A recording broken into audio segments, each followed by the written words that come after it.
wheat stock will one day have kernels and wheat, but if you look at it now, it may just look like grass. It's still wheat. So we may not have reached that quite yet, and we don't want fear, time, things withholding that from us. We met up with Brent and Amy Wellborn at the Ozarks Homesteading Expo in Marshfield, Missouri. Together with their significant herd of offspring, they own and operate Dirt and Devotion, an apparel company that makes creatively designed clothing for direct retail sales, alongside their wholesale company, Wellworn.clothing, which serves the needs of businesses looking to easily distribute their own branded merchandise. It was a blast getting to know them better. I hope you listen to the whole thing. Car horns, interruptions from Scott Shulkoff, and all.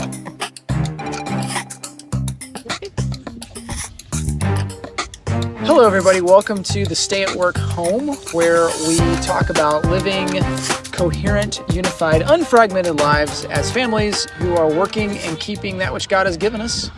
And we are here today with Brent and Amy Wellborn of Dirt and Devotion, and they make apparel. They make awesome, creative, cool, funny apparel.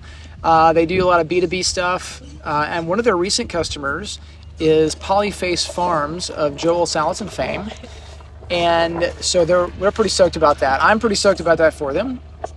And we are sitting behind a bunkie booth that we set up here at the Ozarks Homesteading Expo. I keep saying festival, but it's Ozarks Homestead Expo in Marshfield, Missouri. And so I'm working on a signature opening question, and I think I've got two. So basically, the question that you can both answer, preferably not at the same time.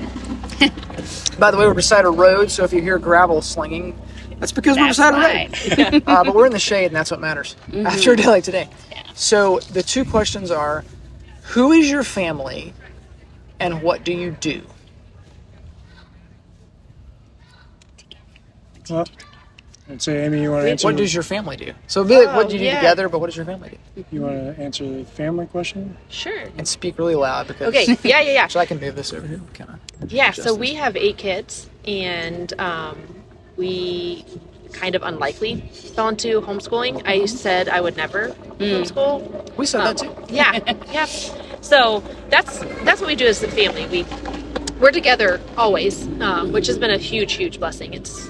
Our kids are best friends, and we feel like we're really good friends with our kids. We're kind of veering on a different level because our oldest is 22 and our youngest is 8. So it's totally been a game changer in that. But yeah, so we work at home, we play at home, we educate at home. That's our family. Yeah, and that's our nuclear family. But when Amy and I met in college in Chicago, my family's kind of scattered. Hers was somewhat close-knit, all of her extended family. So in the little community that we live in is a lot of her cousins. Her cousins are as close as siblings. Their kids are as close, our cousins to our kids. Yeah, it's just her family kept that family atmosphere even with extended family. We actually have my mom's first cousin. Her name's Suzanne. I'm going to make her listen to this podcast too, by the way, because I always call her my cousin aunt because I never she's like an aunt to me, but she's a cousin. My mom's like, oh, it's my cousin aunt. But so it's so awkward because now like my cousin's kids are like, what do we call her? Totally. Yeah. Well, it's like Mila and Mercy call each other sister cousins. Oh yeah. You know? So it's similar. Yeah. Kind of idea. Yep. And one of Amy's first cousins lives directly behind us. Oh, nice. And they're just starting a family. So they're almost like grandkids because they're over at our place every day playing with our kids. Yeah. Oh, that's cool. That's way cool. So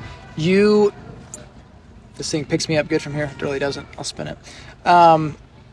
So you guys have a business. You didn't always have this business. Like, how long have you been in business as a family, and what were you doing before that, and how has it changed? So yeah, I worked in a commercial field for most of our marriage, pretty much. I was working for the state of Ohio. I was a creative director for one of their departments, traveling about 3 hours a day from where we lived to the state capitol and back. And so I was gone from the family at least 12 to 15 hours a day. And spent a lot of time in the car, listened to a lot of podcasts, learned a lot of stuff. And some of the stuff I was listening to was about family economics and about being in the home, being self-sufficient in the home, but not just having a home-based job, but actually including the entire family. And so we weren't sure exactly what that was going to look like, but the Lord's faithful. I left the job, the secure state job in Columbus, and went out on my own. Yeah, All the exactly. And so I'm a graphic designer by trade. Started working with a lot of local businesses, building websites, logos, things like that. The apparel was kind of a side business as an extra source of revenue. As our kids got older, they got interested in design, and so now our older kids are helping out either on websites or on the print side of things with the apparel. So we've been able to kind of incorporate more of a family dynamic in the entire business right now. Yeah, and one of the things that, like, to kind of bridge all that together, you know, for years we had prayed that Brent would find a job closer to home. I mean, ultimately, like, our heart's desire was that he would be able to be at home. But that was scary, you know, like insurance and finances, and we were having babies and all of that. But our daughter ended up getting E. coli 9 months away from, we had our youngest who was born at 32 weeks. So we'd spent a lot of time in the hospital with Theo, and then 9 months later, Johanna got a form of E. coli and it shut her kidneys down. And it was that you ended up coming home. Like, you knew at that point, between after having Theo, that you were going, I think you had made the change, right? Then Johanna got sick like the next week. Oh my goodness. I've been home for a month, Wow. still trying to get business. And yeah, Johanna went in the hospital for 3 weeks in the ICU. Yeah. And our insurance ended that month. Yeah. Oh my Oh, goodness. boy. Yeah. Our COBRA from the state, yeah. So her kidney shut down, and then I took this spiral, like, major, like, just trauma from everything that we had experienced over the year. And because E. coli is a foodborne illness, then it, like, kind of made me go a little bit crazy of, like, oh no, I've never heard of anybody getting E. coli from McDonald's. My kids have never had McDonald's, but nobody gets E. coli from McDonald's. So, like, just in that healing process is how we started Dirt and Devotion. I started a blog called Dirt and Devotion, and it didn't go anywhere other than me just kind of trying to, like, type some stuff out and heal from that. And then when we decided to launch Dirt and Devotion, we were like, let's just use that name. Yeah. So so that kind of bridged a little bit those businesses into the So the world. where did the first homestead festival? Where did the first homestead festival at the Feek Farm come into the story? Yeah. So I found out about it. Well, I'm saying, just a step back, so Wellworn Clothing's been around for about 7 or 8 years. We'd always wanted to do a retail brand, but we could never come to an agreement on what that was going to be. Yeah. So Amy was actually helping out at a homeschool conference in Cincinnati with one of her friends. And so I was down there trying to do some business stuff, and we started talking. She had shown me Rory Feek's Homestead Festival in Columbia, Tennessee. And so we started talking about it and thought maybe we just pursue our passions of self-sufficiency, being at home, growing our own food where we can, homeschooling, and just start from there. Maybe we can develop a brand from just the things that we enjoy. Well, we also did it because the cost of tickets for our family were a lot more expensive than it was if we went as vendors. And so we submitted our application in, I think, August or April 30th, and his festival was June 1st. And when we got back from that homeschool convention, finding out we were accepted and had like 30 days to come up with a brand. No, I mean, there was nothing, no designs. So Brent didn't sleep much. So we basically developed an entire apparel brand in 30 days. Logo, color scheme, Go big or go home. designs, everything. And nothing had been even started to be printed at that point. So we had to print everything too for the show. Wow. Except the website. We did have the website. We had a domain name. That's about it. That was kind of the whole Johanna story. Was we did have that. That was one thing going for us, but and we didn't know. We like went in thinking like, well, at least we'll get a go. I don't know what we'll do with these T-shirts that they don't sell. And then it kind of just has spiraled from there. Like we didn't even expect the well-worn clothing side to be launched from that. And it just kind of happened where then we've started to print for other people, which has been a huge blessing, just a network. And you become friends and family members with people that you didn't know you needed, and you really did. So, And actually, Cheryl here at the Ozarks Homestead Expo is one of the first people that invited us out to another show besides the Homestead Festival. yeah, we didn't even know other ones existed. You're like, what? She invited us too, actually. She came by our booth, the last one, and said, you guys really should come to the one in the Ozarks. I mean, you're not that far away. So we haven't seen her, actually. No, we we need to need say hi to her at some we need to point. try to see her. And, you know, we knew that there were more. Like, at some point, we started looking into it for marketing Bunky Life. And I saw, you know, this particular Homestead Festival, and then it dawned on me. I went like, okay, where is Joel Salatin speaking? And that was basically like, Follow you know, him. I think for our market, like the target market, it was like, okay, that's a really, wherever he's going, let's just go there. You know, find out what his schedule is and follow him, which we haven't really done, but we've come to this one, and Cheryl invited us anyway, which was awesome. And it's been great. It's like, it is totally the right people who want to take on a DIY project as a family that could be profitable, could be productive, that could give them the opportunity to get out of the grind, get out of the working for somebody else's empire, and start just working for your own family. And be Amish-ish. And be Amish, which is one of the coolest and most popular shirts, I would say. Yes. the Is Dirt it your Devotion bestseller? has. Oh, At probably. these? It's interesting. Our bestseller probably is Life Began in a Garden, I think. And that was our original. That's kind of, we knew, like when we were brainstorming, I was like, I really want to do a Life Began in the Garden shirt. So that's probably our biggest seller. But I mean, Amish-ish is always at least pulled out and laughed at. But now we have lunatic-ish for polyface. Oh, so, man. Yes. I don't think you get the ish on that, actually. I'm straight lunatic. He's straight lunatic. You actually have a lunatic farmer shirt from many years ago. Yeah. I It's been was wearing well-worn. it yesterday. Oh, Yeah. were you? Yes. I think we even have a farmer-ish that Polyface put That's together. It's a polyface-ish. Ish. That one's hard to say. Yeah. That's fun. Is this considered the one? Wildflower. My daughter Yeah. came back and said, "Mom, there was this really pretty shirt at their booth." Yeah. That was the exact one she liked. So. And Martin came back and told me that, Uh-huh. your son, and he sang me a song. Yes. Yeah. So Martin got a free Amish-ish shirt out of it. Consider the Stars by... It was considered the stars. Yeah. Is that by Ellie Holcomb? I think so. Yeah. I think. No, it's Getty's. No, Getty's. Getty's. Yeah. Kristen Getty. Yeah. So the Life Began in the Garden was our original concept, and that's something that's important for us, is to the devotion part of Dirt and Devotion represents our faith. And so a lot of our designs will like to consider the wildflowers, the passage from Matthew 6, consider the lilies of the field. A lot of our designs have a little bit of a faith-based background to them, but we also have some that are just fun, the Amish-ish and some others. Yeah. And just we have a lot of just plain animals. I mean, Oh man, you had some.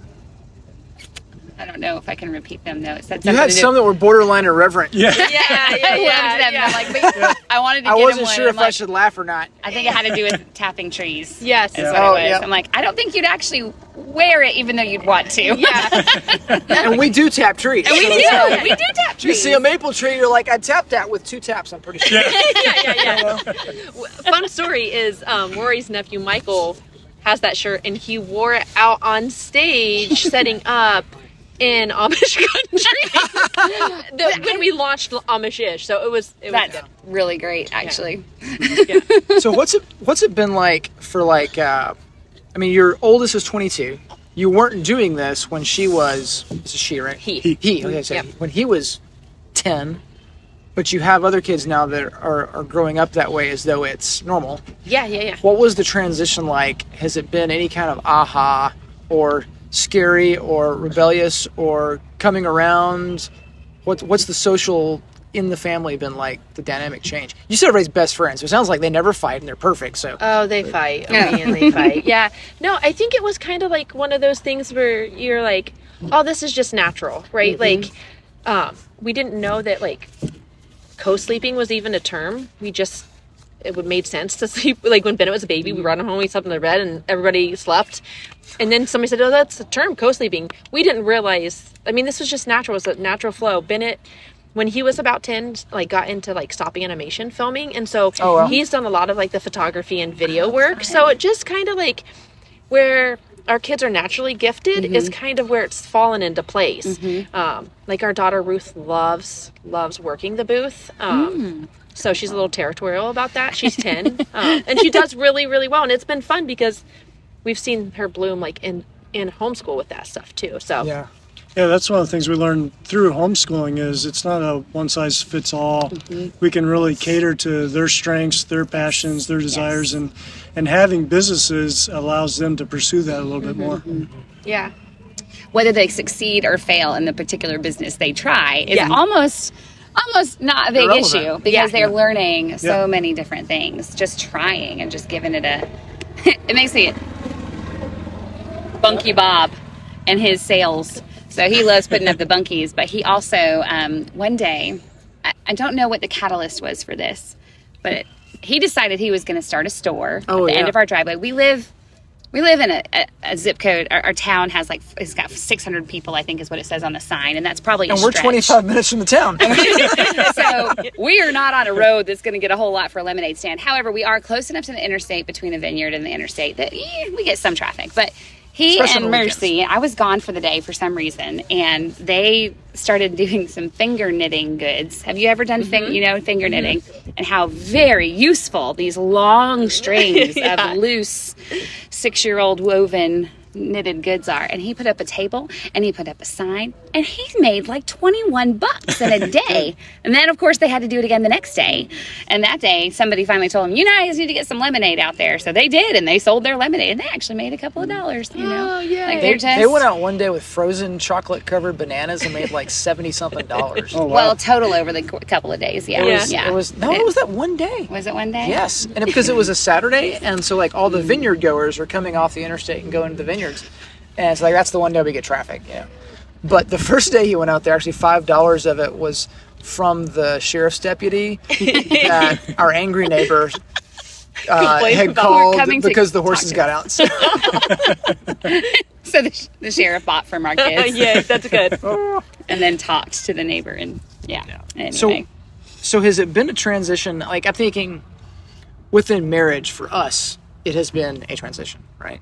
And Becky has now kind of like fallen into her place of like, okay, this is what I need to be doing. This is how I help. This is how I keep Keith from wrecking our lives. That kind of thing. And I'd imagine you guys went through a transition of figuring out where you fit together. Yeah, for sure. And I think it was a big almost shock when you came home just to try to figure out like the flow of how to do things. And this is pre-Dirt and Devotion. Just like how do we like tiptoe around his stuff and then feel like, oh my goodness, like he's now into our school day and vice versa. So that was interesting. I think at that time too, I was doing birth doula work. And so it was just a really dynamic thing. And I think we're still like, it's an ebb and flow of learning on how to do a whole family work at home. Are you telling me that it's not always easy and simple and sometimes you get frustrated with each other? Very much so. Very encouraging to hear that. Yeah. It took us years before we could figure out how to work together in the apparel industry. Yeah. We had different ideas, different opinions, and whenever we brought them up, it usually led to an argument or something like that. So it took a lot of push and give and a lot of compromise, I think, to finally get to where we're at now. Yeah, and I think that was the nice thing. A lot of understanding, understanding each other. Yeah. Dirt and Devotion kind of made things, like, that was an aha moment. Like, that was something that just kind of, like, forged the way of, like, unity. But before I would be like, oh, Brent, you have to do it this way. Like, and that's kind of how it took us a while to even do the print side because he would subcontract it out. Like, it would be so much better if you just bought the equipment. Just buy the equipment. I mean, that was like 5 or 6 years of me nagging to buy the equipment. And then It's funny. And you finally got it. And we finally got it. And I'm still pretty opinionated. So a lot of people talk about, like, one of you's the gas, one of you the brakes. Do you have that clear? Are one of you the gas and one of you the brakes in the relationship? I'm full throttle. Yeah. I was wondering. Buy the equipment. Spend the money. Yeah. We're going to a dozen or more shows in a year, all across the country. Yeah. Ooh, how far are you going? Well, we were planning to go to Idaho this year, but then our daughter Eve got sick, so that kind of changed some things. And like that's been the thing that like has been so sweet about this community is, you know, the countless prayers and just messages and people checking in on us. But then from like event standpoint, people have just been so gracious with us of like, just let us know last minute if you can come. If not, that's okay, but we'll hold a space for you. I mean, it was a big bummer not making it out to Idaho, because that was something that we were excited about, doing a family trip out there, and then just to, you know, broaden our reach and then get to meet some of the people that are out in the West. But it's okay. Like next year. Maybe next year. Yeah. So, but That's a car alarm. That's right. There we go. yeah. Keith's really good at editing. Don't worry. Absolutely. So what are the kids, let me say that again. So what are the kids going to do? If you see them, like, what's the transition from it's them being part of sort of your family to their own family, and how does it transition? Because I think there's so few people out there that have done this in the last 100 years, because everybody's basically gone along with the consumerist model of life. What does it look like? Do you know yet? I mean, do you see a path forward that, like, how they continue things? A little bit, yeah. I mean, our oldest, I think, has that whole entrepreneurship, like, mindset. When he was, I think, in, like, the 6th grade, he decided to make his own business card and, like, walk them around the neighborhood. For his lawn care. For his lawn care. So that, I mean, he just still, like, has his mindset on, like, that's really important for him to do some type of business on his own. And his specialty, and Amy mentioned it earlier, is video, film, photography, and he still really has a passion for that, and is pushing it. I mean, slowly he's growing his own business that way. Yeah. And then... And supporting us, so we're encouraging him the whole time, because then we got a videographer and a photographer right there. It benefits you. It builds his portfolio. It does, Builds yours. It'll be interesting to see. I mean, we both came from a little bit different of upbringings. I think it'll be interesting. I think he'll want, like, all of our kids, but especially Bennett, now that he's kind of been the one that's been launched. But he went out to California for 3 months thinking, like, he'd be able to do some, like, internship with my sister, who her and her husband do directing out in California, and he wanted to come home. And now he's like, interesting. Like, I would rather be here than out there pursuing my big dreams. Do you know what I mean? Like, he's like, I see the benefit of being home, and still being able to do the things that he wants to do. So, There's the curl over here. And Amy comes from a line of entrepreneurs, so her nephews are the 5th generation arborist, like that's lumberjacks. right, yeah. Cool. So that's kind of ingrained in her side of the family.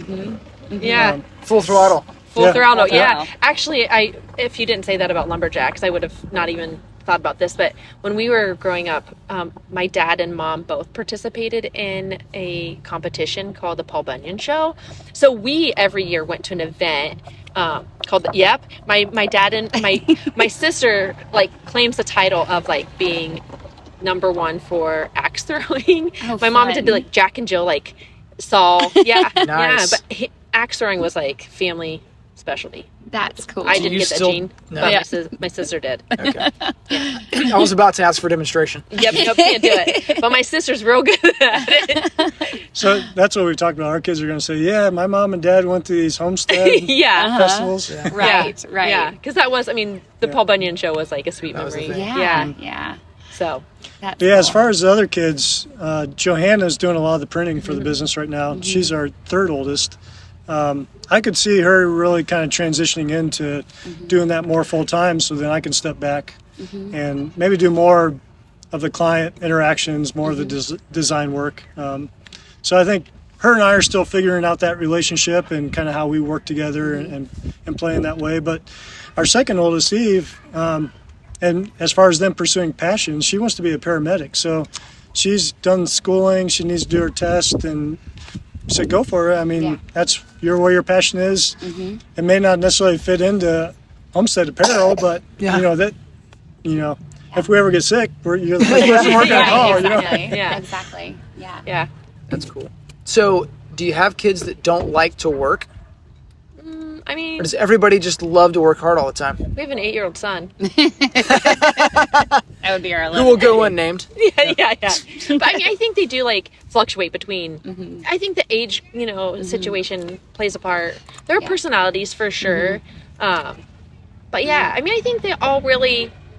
They have seen the dynamics in other people's families and are like, boy, I don't want to be like that. What's like, the difference? Like what they're seeing. What would they say? Yeah. Is the Oh difference? yeah, like that people are on their devices all the time, or that they don't spend time with siblings. Like that's just really weird. Just personal responsibility. Yeah. All of our kids have a chore. Yeah. They don't get paid for it. It's just part of being in a big family. If we're going to survive and keep things organized and moving forward, we all have to contribute.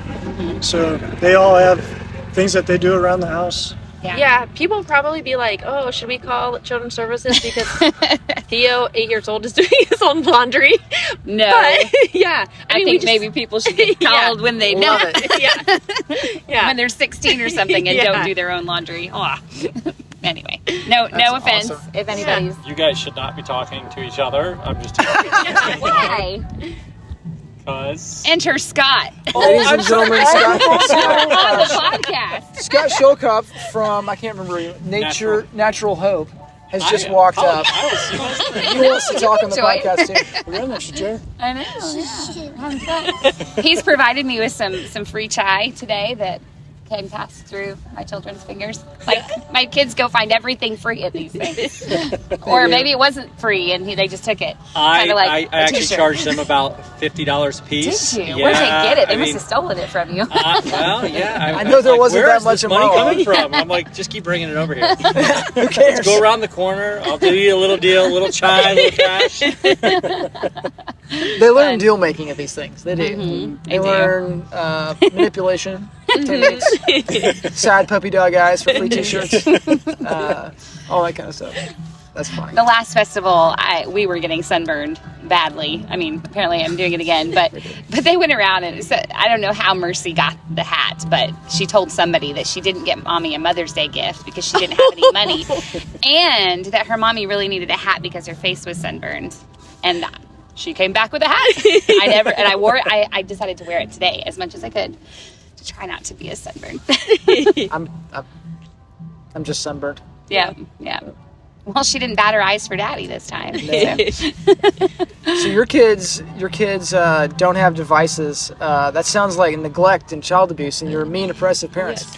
They do have they do. devices. Yeah, they do have devices. How have you guys handled that? What has been have you had a one size fits all policy for a family, or how have you done that?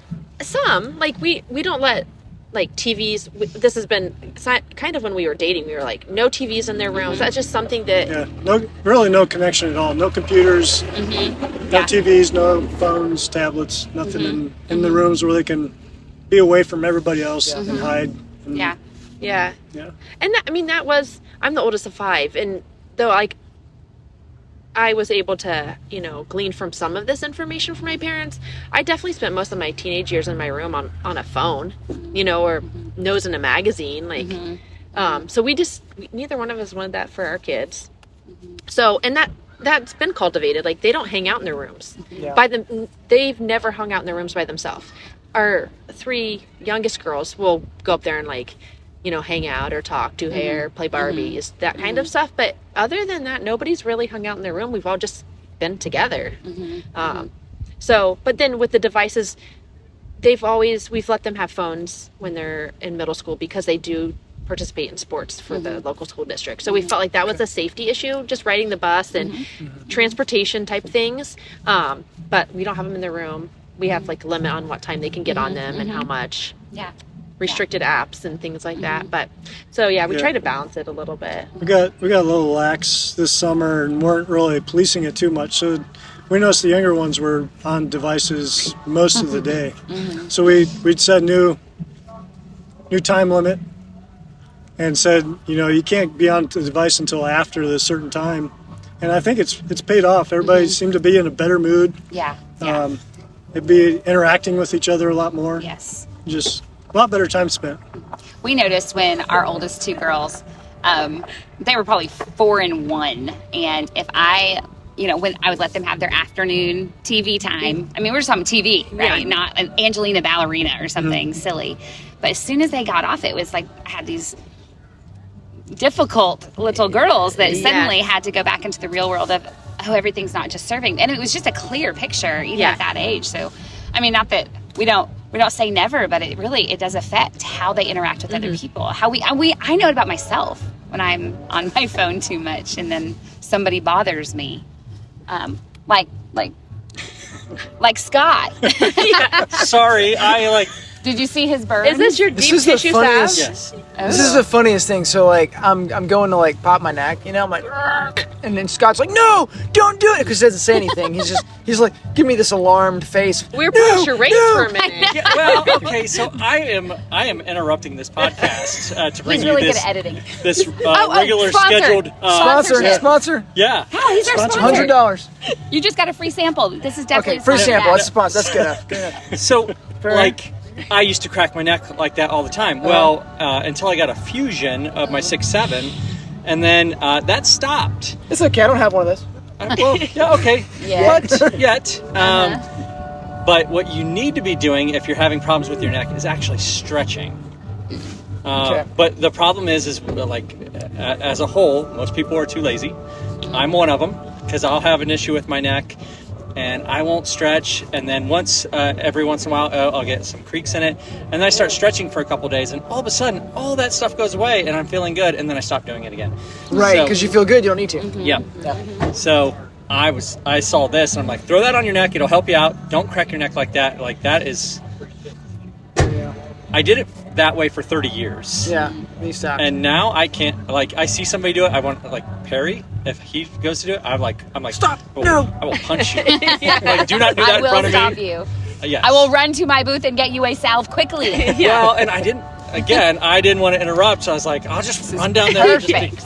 There you No, go. it's not. Oh, it Yeah. is. Will you be on the podcast? Because I think you are. So this episode of the Stay at Work Home is not only brought to you by HeartlandBunkies.com, but it's also brought to you by Natural Hope Herbal's Deep Tissue Salve, which I can tell you from my free sample has a very pleasing odor and feels nice. It might end up there. Just wait for the text. All right. You It's get it. coming. We'll send it to you. Oh man. Well, here, I grabbed the second one for you also. Oh, you're gonna love it. But wait, there's And more. You don't need it? You already No, have we it? have got some. plenty of them. Yeah. No, Becky's. seriously, ask them. It is. It It stays is. by our nightstand because Yeah. we've hit our 40s, so it's by our nightstand. Yeah. Very good. It's coming for you, honey. It's coming for you, right around the honey. corner. Yeah. Very soon. Yeah, next month I hit the 5-0. Oh. Yeah, I know this face looks like, for those listening, this face looks Not a- old and weathered. You would think that he's 65, but he's 49, getting ready to turn 50. Brother, you don't look a day over 48 and a half. I'm telling you. Thank you. That's funny. Yeah, last week or like the week before, somebody's like, yeah, how old are you, Scott? Are you like 62, 63? I was like, No. really? I'm like, it looks rough, but it How isn't many that grandkids you bad. got, Scott? I actually have 2. Aww. 2-year-old. That makes you old. Who just turned 2 last month, and we have both boys. So we have Miles and we have Tommy, and Tommy was born in March. Oh. And if you look at Tommy and the poses he has made, you would know why he's called Tommy. Do you know who Tommy Boy is? Yes. There are pictures side by side of How Chris old is he? Farley. He's 2 He years is old? like 4 months old, 4 and he months old, has some yeah. of the same looks, like the big chubby cheeks and stuff. yeah. And they've got a couple of Jowls. photos, and they've put a Tommy Boy photo and Tommy's photo together, and you're like, that's him when he gets older. So it's very interesting. Kind of So, scary. Well, what would be your parting comments on all of this? The journey, the suggestions for other people that want to go live this, what is now considered an alternative lifestyle, but is actually like just standard living for most people in most of history. Don't wait. I would think that's probably the biggest thing is like, don't wait. It's well worth the trials and the tears and the hardships. There's way more success out of that, and just I mean, we drug our feet for far too long. I think we would have, if we would have realized how much, like how many benefits would have come with this, I think we would have done it so much sooner. Not that it's easy, not at all. Like there's been a lot of blood, sweat, and tears for sure. A lot. But I mean, it's totally worth it. I mean, you can't take things to heaven. And so these are things that you're like, your hope is that you're cultivating, Jesus' teachings. So Yeah, that was one of the first things I noticed being home, is I could be at the computer looking out the window and seeing the kids play in the backyard. Couldn't do that in downtown Columbus. But my thought goes right along with Amy's, is don't fear either. For those of us that have faith in God and in Jesus, I don't know how, but he's been faithful this entire time. Our family's never lacked. He's always provided. And I think that's probably one of the biggest fears holding us back, was we're a family of 10, how are we going to provide? Especially if I'm the primary provider, which you get that mindset as a dad, as a father. But yeah, if your faith is in Christ, he will be faithful. Despite all the anxiety, all the fear. He's proven that for us anyway. yeah. Something that's I heard, I don't know who it was. I remember who it was. I heard recently was fear does not attack mediocrity; it attacks greatness, and it prevents greatness. So like whatever the great thing that you would want to do is like maybe the best side of you. That's what fear is going to tell you not to do. Yeah. So to some extent, you have to like, what am I afraid of? That's what I should do. Yeah. Yeah, that's good. Yeah, and I just read a quote today, and I don't remember the exact quote, but it went along those lines of, if someday I am going to be great, I'm great right now. I'm just not at that level. It's within me. Like a grain of wheat or a wheat stalk will one day have kernels and wheat, but if you look at it now, it may just look like grass. It's still wheat. So we may not have reached that quite yet, and we don't want fear, time, things withholding that from us. We want to, like Amy, go full throttle. Yeah, but what's funny is that even though I'm like full throttle, I'm also the one that freaks out. Like, oh no, what did we just do? Mountains and peaks. Mountains and valleys. I'm holding all the emotions in this relationship. Every single one of them. That's True. It's a generous thing for you to hold.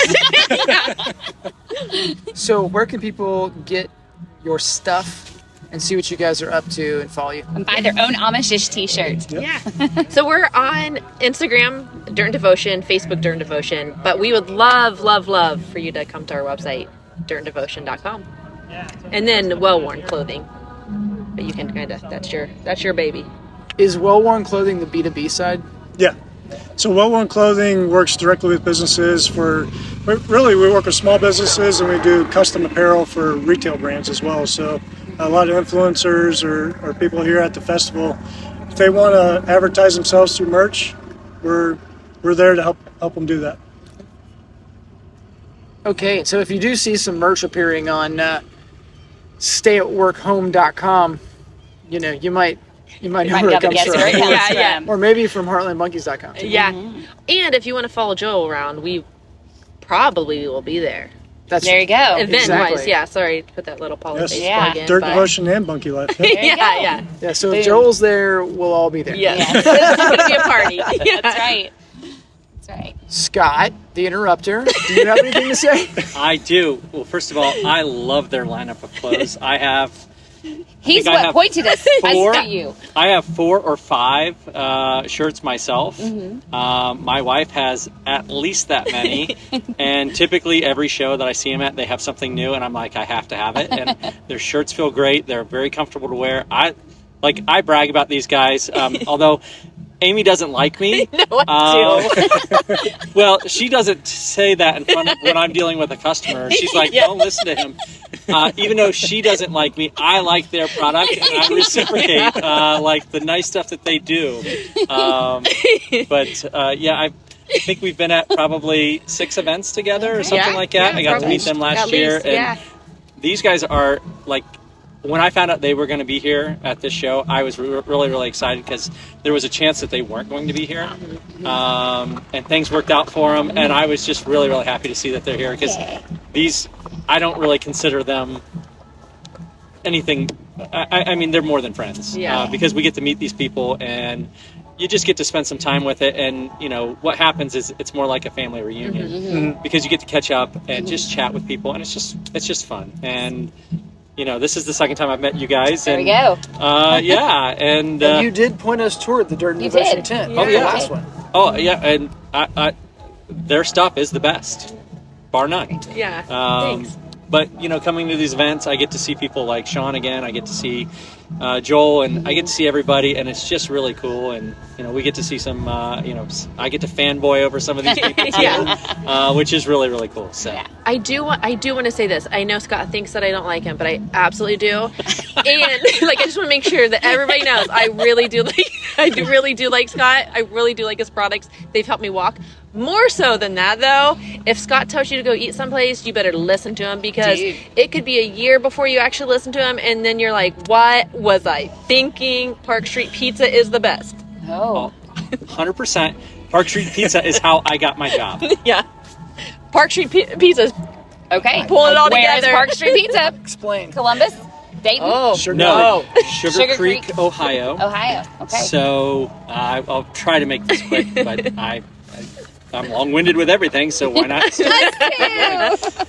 So I was working for myself, and I had a bad month or so after having some really good months, and my wife is like, hey, you can't really continue what you're doing because it's manual labor, you're getting old. I mean, I look like I'm 65. So. Anyhow, she's like, I think you need to look for going back to a sales position. And I said, yeah, I think you're right. So what's funny is I started praying about it.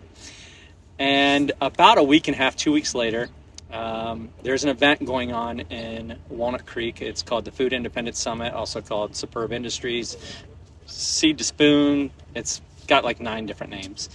Anyhow, Joel was going to be there and Justin Rhodes. And those are 2 of the people that we'd been following as homesteaders for many, many years. Along with Living Traditions, who are here today, which I'm going to digress because I'm going to go down a rabbit hole. Anyhow, I end up having to go to Walmart at 8:30 at night. Park Street Pizza is my favorite pizza place. And there's this guy that's walking down the aisle, and he's wearing a Park Street Pizza shirt on. So I say, hey, Park Street Pizza, my favorite pizza place. And we start talking. And before you know it, we're talking for over 40 minutes. This gentleman is Perry, who I work with.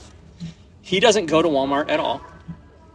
He went there that night because he needed water and it was late, and he hates going into Walmart. So and something drew him into Walmart that night. We started talking. He's like, hey, there's this show going on. I said, oh, I totally forgot that was going on. He goes, why don't you come by our booth tomorrow? I was like, yeah, sure. So I did.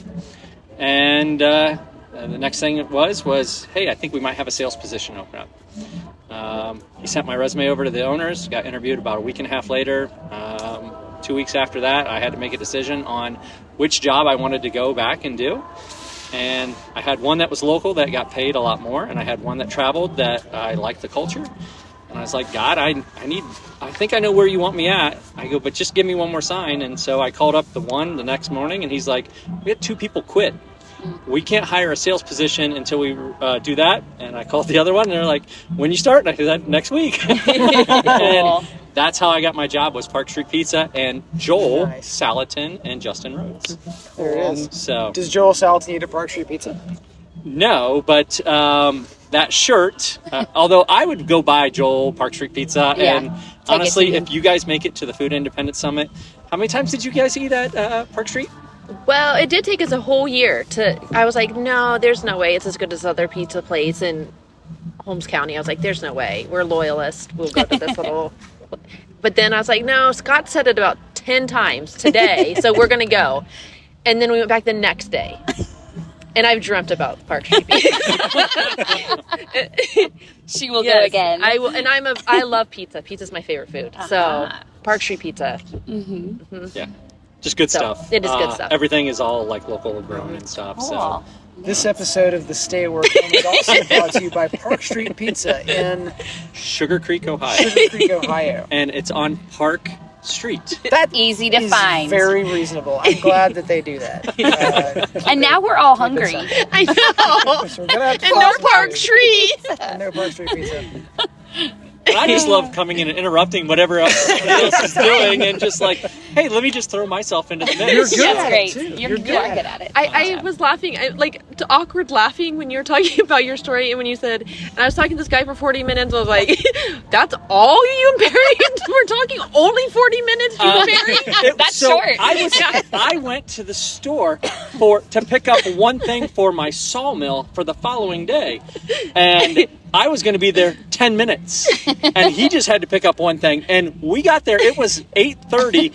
It was 9:45 when we'd already said 4 times, I think we probably ought to go. And then it was, oh, did you know about that? And that's how it went on. Yeah. And so, yes, I can talk, Perry can talk, and I believe you, Miss, can talk a little bit too. I don't know. Well, we about don't know that. how to talk, so I don't know what you guys have in you. Since we have nothing left to say, we will just say that you should go to dirtanddevotion.com. And do y'all do any the social stuff too? Yeah, she said What'd you say? Instagram and You said Facebook. Instagram, Facebook. Yeah, Dirt and and Devotion. It's she already there. said all You that. can Google it. You know what Yeah. to do. I don't even Yeah. need to put it in the show notes, except I should. Because SEO. SEO. Yeah. That's right. Awesome. Well, thank you so much Yeah, for thanks for talking having with us. us. Yeah, thanks for having us. Scott, Thanks for talking with thanks us, for Scott. talking with us. I feel like you need to be like the in tune kind of guy, like does a little Do you have jingle a at the jingle? end. You have a jingle? I've had to write a couple of reviews, and at the end of it, I'm like, just grow something. So Yeah, hey. Boom! Just Yeah. grow Just something. grow something. We say just build something. Just build There you go. something. But just Yeah. grow something. Build something. Do Just print something. something. Print something. Do something. Together. All right. Goodbye.